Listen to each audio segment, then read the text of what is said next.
कहा जाता है कि मन दुनिया की सबसे शक्तिशाली चीज है। अगर आप पूरे मन से किसी चीज को चाहें तो आप उसे जरूर हासिल कर लेंगे, ऐसा दुनिया के ज्यादातर महापुरुष कहते हैं। लेकिन अगर यह बात सच है तो जो हम अपने मन से चाहते हैं वह हमें हासिल क्यों नहीं होता? क्योंकि कोई भी व्यक्ति अपने लिए दुख तो नहीं चाहेगा, लेकिन फिर भी ज्यादातर लोग रहते तो दुखी ही हैं। भला दुनिया का ऐसा कौन सा व्यक्ति है जो अपने मन से यह चाहेगा कि मैं असफल रहूं, गरीब रहूं या फिर दुखी रहूं? सोचने की बात है तो फिर यहाँ दो बातें निकल कर आती हैं। पहली, या तो वह महापुरुष गलत हैं जिन्होंने यह बात कही कि सच्चे मन से चाही हुई चीज हासिल हो जाती है, या फिर हम गलत हैं। दोस्तों, आज जो कहानी मैं आपको सुनाने जा रहा हूं उससे आपको समझ आ जाएगा कि अपने मन से कोई भी काम कैसे करवाया जाता है, मन की शक्ति के द्वारा कोई भी चीज कैसे हासिल की जाती है और मन में किसी भी चीज के सही बीज कैसे बोए जाते हैं। और इसके साथ ही आप ये भी जानेंगे कि आकर्षण का नियम यानी लॉ ऑफ अट्रैक्शन कैसे काम करता है। एक बार की बात है, एक आदमी के जीवन में सिर्फ दुखी दुख थे। वह जो काम करता, हर काम में उसे असफलता ही हाथ लगती। घर में रहता तो घर में हर समय झंझट और क्लेश मचा रहता। वह किसी से मदद मांगता तो कोई भी उसकी मदद करने को तैयार नहीं होता। बस चारों तरफ से हताशा और निराशा ही उसके हाथ लग रही थी। उसे ऐसा लग रहा था जैसे चारों तरफ से दुखों का पहाड़ उस पर ही टूट पड़ा है। उसे समझ नहीं आ रहा था कि मैं इन दुखों से पार कैसे पाऊं। वह दिन रात बस यही सोचता रहता कि मैं अपने इन दुखों से छुटकारा कैसे पा सकता हूं। इसी कारण से वह रात में ठीक से सो भी नहीं पाता था। उसकी आंखों के नीचे बड़े बड़े काली घेरे बन गए थे और बाल झड़ने लगे थे। हर समय चिंता करने की वजह से उसका स्वभाव काफी चिड़चिड़ा और शरीर बहुत कमजोर हो गया था। कभी कभी तो उसके मन में आत्महत्या करने के विचार भी आते थे, लेकिन अपने परिवार के बारे में सोचकर वह यह कदम नहीं उठा पाता था। अपनी परेशानियों से वह इतना परेशान हो चुका था कि उसने एक दिन यह निर्णय किया कि वह अपने इन सभी दुखों से छुटकारा पाकर ही रहेगा, चाहे इसके लिए उसे कुछ भी करना पड़े, कितनी ही मेहनत करनी पड़े, वह करेगा, लेकिन अपने दुखों से छुटकारा पाकर ही रहेगा। इसी विचार के साथ एक दिन उसने अपने एक मित्र से पूछा कि मैं अपने जीवन को खुशहाल कैसे बनाऊं। उसके मित्र ने सुझाव दिया कि तुम किसी बाबा के पास जाओ। बाबाओं के पास ऐसा मंत्र होता है जिससे सारे दुख खत्म हो जाते हैं और जीवन खुशियों से भर जाता है, धन संपदा भी हासिल हो जाती है। बस तुम किसी ऐसे बाबा को ढूंढ लो और तुम्हारा काम हो जाएगा। उस आदमी के मन में यह बात अंदर तक बैठ गई कि अब कोई बाबा ही मेरी समस्याओं का समाधान कर सकता है। इसीलिए अब से उसे जिस भी बाबा के बारे में पता चलता वह उसके पास पहुंचता और अपनी सारी समस्या बताकर उसका समाधान पूछता और कहता, बाबा मैं कुछ भी करने को तैयार हूं, आप जो कहेंगे मैं सब करूंगा, बस आप मुझे मेरे दुखों से छुटकारा दिलवा दें। बाबा उसे कुछ उपाय बताते और कहते, इस उपाय को करने के बाद तुम्हारे घर में सुख शांति बनी रहेगी, लेकिन याद रहे इस उपाय को पूरे नियम के साथ करना। इन उपायों के बदले बाबा उस आदमी से अच्छी खासी दान दक्षिणा ले लेते। वह आदमी पूरी नियम विधि के साथ उन उपायों को करता, लेकिन बहुत से उपाय करने के बाद भी उसके जीवन में कोई बदलाव नहीं आ रहा था। इसके विपरीत बहुत से बाबाओं को दान दक्षिणा देते देते उसका धन भी खत्म होने लगा था, जिससे उसकी मुसीबतें और भी बढ़ने लगी थीं। उसने सोचा, इन बाबाओं के पास जाने से तो मेरी मुसीबतें और बढ़ने लगी हैं, तो क्या करूं? इन बाबाओं के पास जाऊं या इनके पास जाना ही बंद कर दूं? फिर एक दिन उसे एक आदमी ने सलाह दी कि तुम अपने घर में किसी अच्छे पंडित को बुलवाकर हवन करवाओ, पूरे विधि विधान से मंत्रोच्चारण करवाओ। इससे घर में जो भी नकारात्मक ऊर्जा होगी वह भाग जाएगी और घर में सुख शांति आएगी। उस आदमी के दिमाग में यह बात अच्छे से बैठ गई और उसने एक पंडित को अपने घर बुलवाकर हवन करवा लिया। हवन अच्छी तरह से संपन्न हुआ और उस व्यक्ति ने पंडित को अच्छी खासी दान दक्षिणा देकर खुशी खुशी अपने घर से विदा किया। हवन करने के कुछ महीने बाद तक उसके घर में सब कुछ ठीक चल रहा था। घर में सुख शांति भी बनी रही और उसके छोटे छोटे रुके हुए काम भी पूरी होने लगे। लेकिन कुछ महीनों बाद फिर से वही पुरानी वाली स्थिति वापस लौट आई। उस व्यक्ति को महसूस हुआ कि उसके जीवन में अब भी कोई महत्वपूर्ण बदलाव नहीं आया है। अब वह आदमी पूरी तरह से दुखी हो गया, पहले से भी ज्यादा परेशान रहने लगा। अब तो उसे लगने लगा था कि मेरे जीवन से दुख कभी खत्म ही नहीं होंगे। यही सब सोच सोच कर उसका बुरा हाल हो गया। फिर एक दिन उसे अपने मित्र से एक ऐसे बाबा के बारे में पता चला जो समाधान बताने के बदले कोई दान दक्षिणा नहीं लेते। उस व्यक्ति ने सोचा, यह बाबा तो दूसरे बाबाओं से अलग हैं, क्योंकि यह तो कोई दान दक्षिणा ही नहीं लेते, और अगर यह कोई दान दक्षिणा नहीं लेते तो जरूर यह कोई सिद्ध बाबा ही होंगे। यही सोचकर वह उन बाबा के पास पहुंच जाता है। वहां पहुंचकर वह देखता है कि बाबा ध्यान कर रहे हैं, इसीलिए वह वहीं चुपचाप बैठकर बाबा के ध्यान से बाहर निकलने का इंतजार करने लगता है। थोड़ी ही देर में बाबा की आंखें खुलती हैं और वह अपने सामने एक दुखी और परेशान व्यक्ति को बैठा पाते हैं। व्यक्ति की शारीरिक और मानसिक हालत को देखकर बाबा को यह समझते देर नहीं लगी कि यह व्यक्ति अपने जीवन से कितना परेशान है। बाबा ने उसे संबोधित करते हुए कहा, बच्चा, कौन सी समस्या लेकर आए हो? किस बात से परेशान हो तुम? उस व्यक्ति ने कहा, बाबा, मैं अपने जीवन के दुखों से बहुत ज्यादा परेशान हूं। मैंने अपने दुखों को कम करने का बहुत प्रयास किया। हर वो काम किया जो किसी बाबा ने मुझसे करने को कहा, हर वो तरकीब अपनाई जो किसी व्यक्ति ने मुझसे कही, लेकिन मेरे जीवन के दुखों में कोई कमी नहीं आई। इसके विपरीत मेरे दुखों में और बढ़ोतरी हो गई। बाबा, मुझे समझ नहीं आ रहा कि मैं क्या करूं। कभी कभी तो लगता है कि आत्महत्या कर लूं, लेकिन अपने परिवार के बारे में सोचकर यह कदम नहीं उठा पाता। बाबा, मैंने आपके बारे में बहुत सुना है और बहुत उम्मीद के साथ आपके पास आया हूं। कृपया मुझे कोई ऐसा तरीका बताएं जिससे मुझे अपने दुखों से छुटकारा मिल जाए।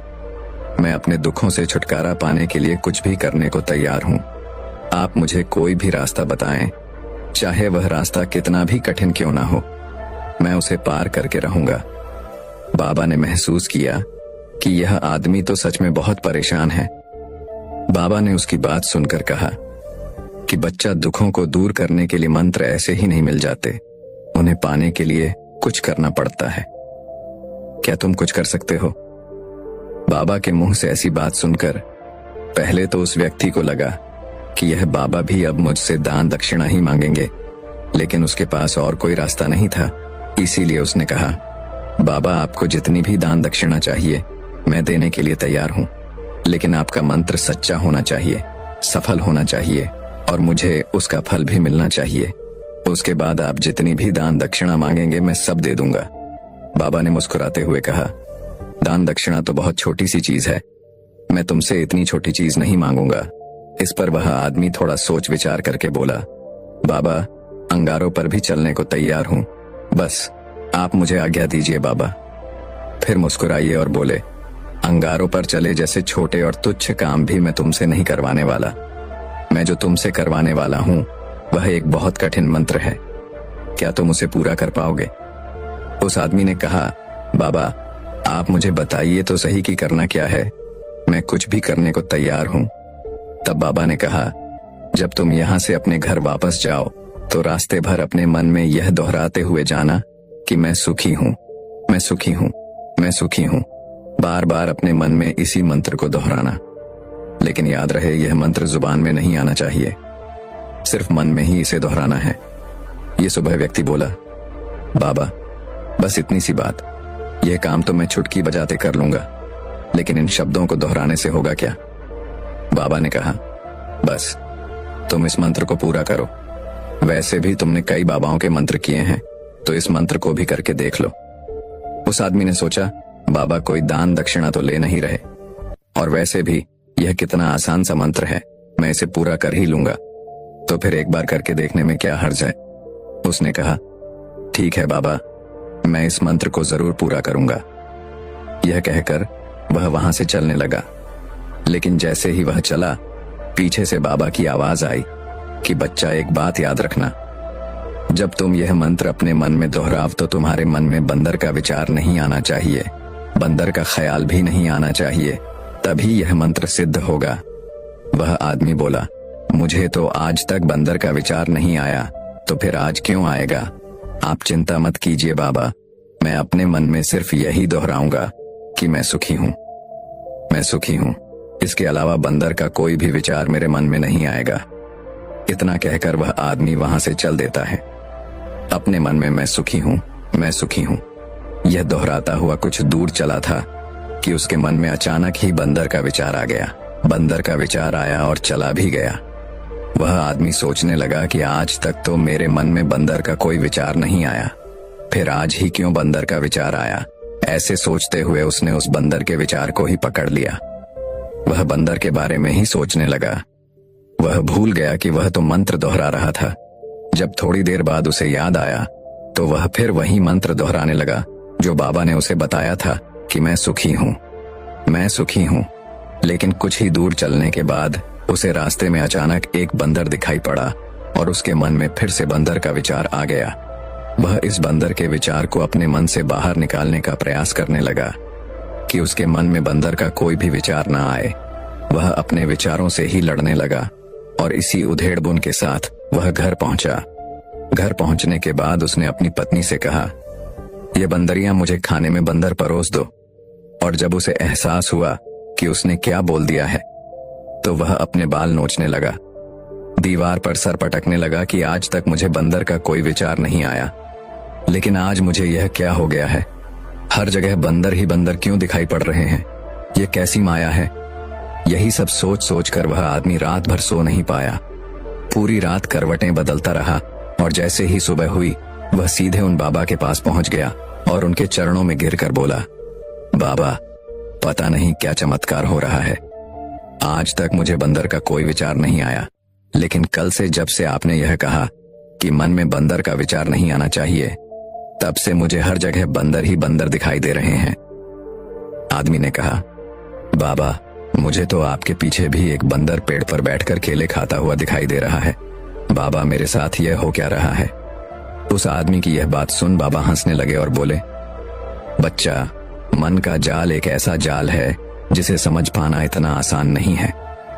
यह बंदर तो तुम्हारे रास्ते पर तब भी पड़े थे जब तुम पहली बार मेरे पास आए थे। तब भी ये बंदर इन्हीं पेड़ों पर घूम रहे थे, लेकिन तब तुम्हारे ध्यान में ये बंदर नहीं आए, क्योंकि तब तुम्हारा ध्यान तुम्हारे दुखों पर था।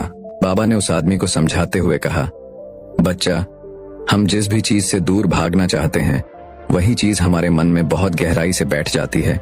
वह हमारे अंतर मन में समा जाती है। वास्तव में हम जिस किसी भी चीज से छुटकारा पाना चाहते हैं, हम उसे छुटकारा इसीलिए पाना चाहते हैं क्योंकि वह चीज हमसे बहुत गहराई से जुड़ चुकी है, और हम जितना ही उससे छुटकारा पाना चाहते हैं वह उतनी ही गहराई से हमारे मन में बैठती चली जाती है और अंततः हमारे अंतर मन में छा जाती है।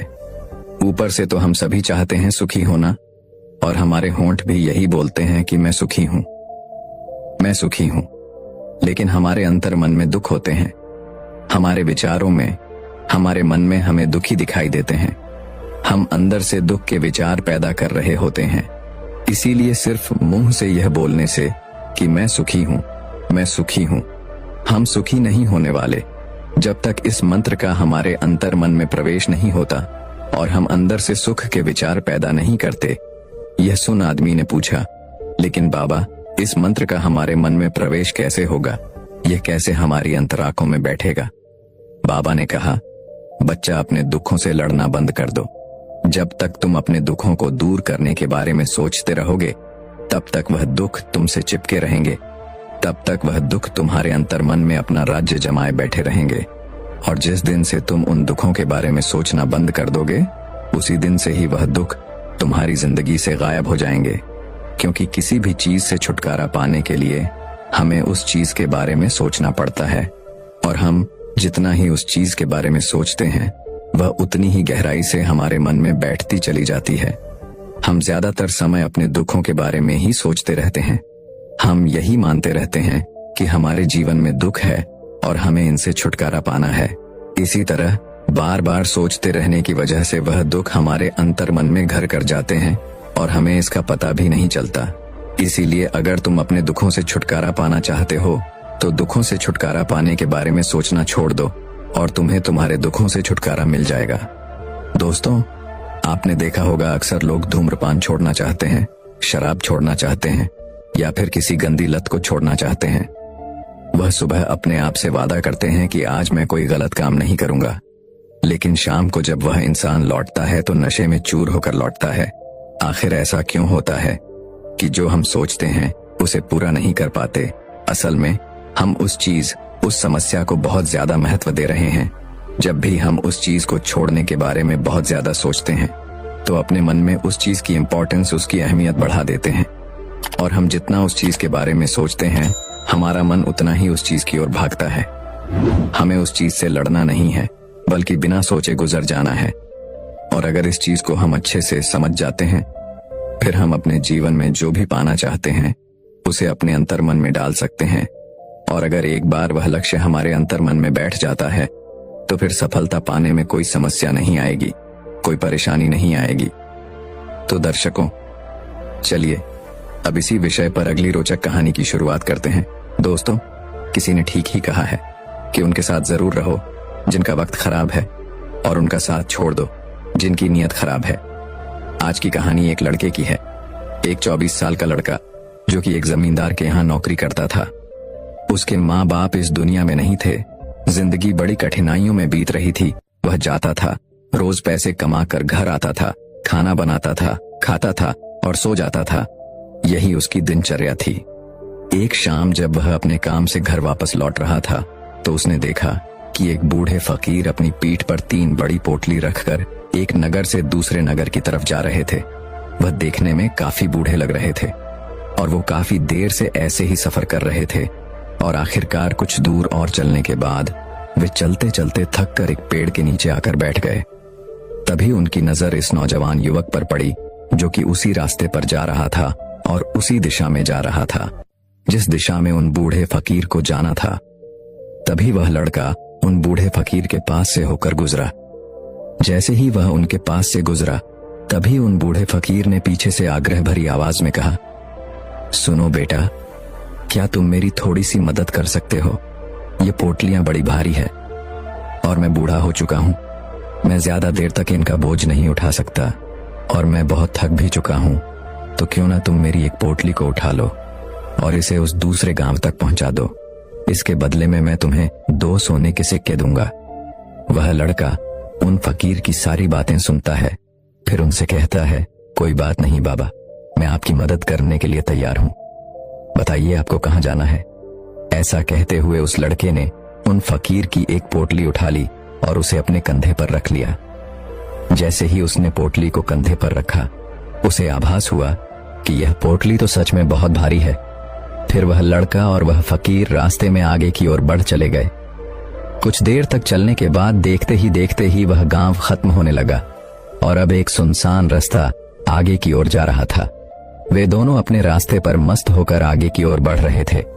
जब वे भीड़ से पूरी तरह से अलग हो गए, तब वह लड़का उन फकीर से कहता है कि बाबा, इस पोटली में आखिर ऐसा क्या रखा है जिससे यह पोटली इतनी भारी है? इस पर वह फकीर बाबा जवाब देते हुए कहते हैं कि कुछ नहीं बेटा, बस इसमें कुछ तांबे के सिक्के भरे हुए हैं, इसीलिए ये इतना भारी है। उन फकीर की यह बात सुनकर वह लड़का मन ही मन सोचने लगा, लगता है कि यह बाबा जरूर कोई व्यापारी है। अभी तो इतने सारे तांबे के सिक्के साथ लेकर चल रहे हैं। लेकिन तभी उसके मन में एक विचार आया, मुझे इन सब से क्या मतलब? मुझे तो सिर्फ इस पोटली को दूसरे गांव तक पहुंचाना है। जैसे ही उसके मन में यह विचार आया, उसने तांबे के सिक्कों का ख्याल अपने मन से निकाल दिया और मस्त होकर मार्ग में आगे की ओर बढ़ने लगा। चलते चलते कुछ और समय बीता और वे दोनों एक नदी के किनारे आ पहुंचे। वह लड़का काफी हट्टा कट्टा था और काफी चुस्त और तंदुरुस्त भी था, इसीलिए वह बिना ज्यादा सोचे उस नदी में उतर जाता है। परंतु वह फकीर अभी भी किनारे पर ही खड़े थे। ये देख वह लड़का उन फकीर से कहता है, क्या हुआ बाबा, क्यों रुक गए? आइए, हमें इस नदी को पार करना होगा, तभी तो हम उस गांव तक पहुंच पाएंगे। इस पर वह फकीर उस लड़के से कहते हैं, मैं जानता हूं बेटा कि हमें यह नदी पार करनी ही होगी, पर जैसा कि तुम देख ही रहे हो, मैं बूढ़ा हो चुका हूं, इसीलिए यह 2-2 कोठलियां एक साथ लेकर यह नदी पार नहीं कर सकता। इसमें अगर मेरा पैर फिसल गया तो फिर मैं आगे का सफर कैसे पूरा करूंगा? क्या तुम मेरी एक कोठली और ले सकते हो? मैं तुम्हें इसके बदले भी 2 सोने के सिक्के और दूंगा।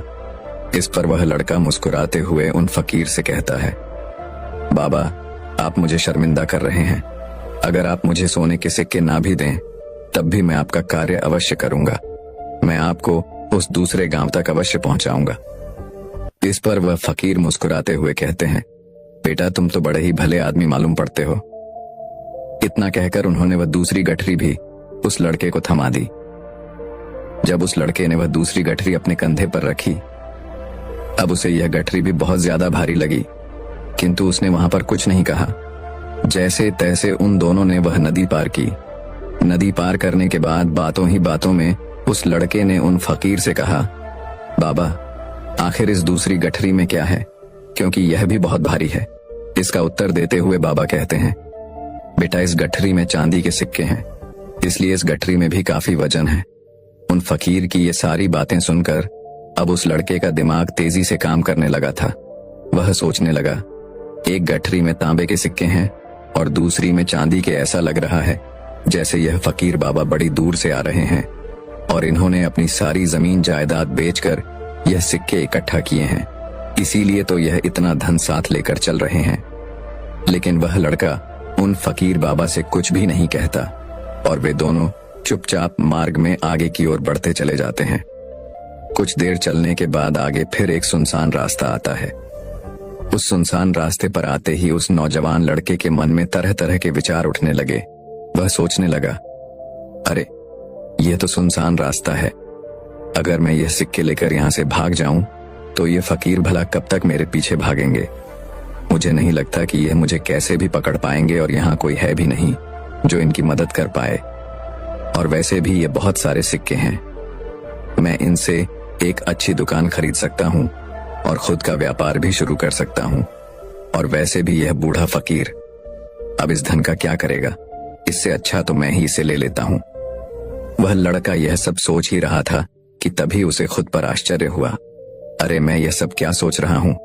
ये फकीर बाबा ना जाने कहां से आ रहे होंगे और ना जाने कितनी मेहनत करके इन्होंने ये सिक्के इकट्ठा किए होंगे।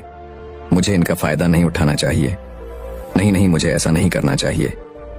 उसने कुछ देर के लिए तो अपने मन के विचारों पर काबू पा लिया, किंतु कुछ देर बाद देखते ही देखते उसके मन के लालच भरे विचार उस पर हावी होने लगे। वह लड़का 2 पोटलियां लेकर उन फकीर के पीछे पीछे चल रहा था। कुछ दूर और चलने पर रास्ते में एक पहाड़ी आई। उसे देख वो फकीर बाबा उस लड़के से कहते हैं, बेटा यह पहाड़ी में नहीं चढ़ पाऊंगा, मैं काफी बूढ़ा हो चुका हूँ और मेरे घुटनों में भी दर्द रहता है।